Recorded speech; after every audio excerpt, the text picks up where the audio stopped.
ভোরের ডাক, কারণ 35তম প্রতিষ্ঠা পালন করছে।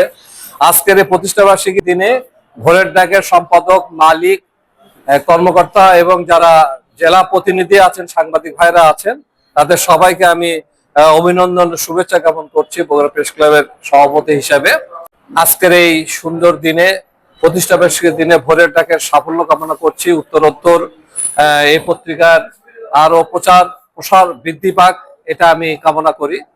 আশা করি যে ভোরের ডাকের সাথে সংশ্লিষ্ট সাংবাদিক যারা আছেন, তারা যেন সাংবাদিকতার নীতিমালা মেনে চলে বস্তুনিষ্ঠ সাংবাদিকতার দিকে তারা ধাবিত হন এবং বাংলাদেশের মানুষের আশা আকাঙ্ক্ষা তারা লেখনের মাধ্যমে এই পত্রিকাতে তুলে ধরবেন, জনগণের কথা তুলে ধরবেন, স্থানীয় এলাকার সমস্যা, বৈষম্য এবং উন্নয়নগুলো তুলে ধরবেন এবং পাঠক প্রিয়তা অর্জন করার জন্য যেগুলো দরকার, আমি চাই ভোরের ডাকের যারা সাংবাদিক আছেন, বিশেষ করে বগুড়ার যিনি সাংবাদিক আছেন নজরুল ইসলাম দয়া ভাই, তাকে অনুরোধ করব এই এলাকার যাবতীয় সমস্যাগুলো তুলে ধরবেন, সমস্যাগুলো তুলে ধরে সমাধানের পথও বাতলিয়ে দেবেন। কারণ জনগণের কথা যখনই আপনি আপনার লেখনীর মাধ্যমে আপনার পত্রিকাতে তুলে ধরবেন, তখনই কিন্তু আপনার পাঠক প্রিয়তা আসবে, জনপ্রিয়তা আসবে।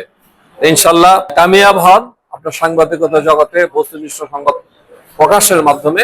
আমরা চাই যে এটা সারা বাংলাদেশের মধ্যে একটা অন্যতম সংবাদপত্র হিসেবে প্রতিষ্ঠিত হোক।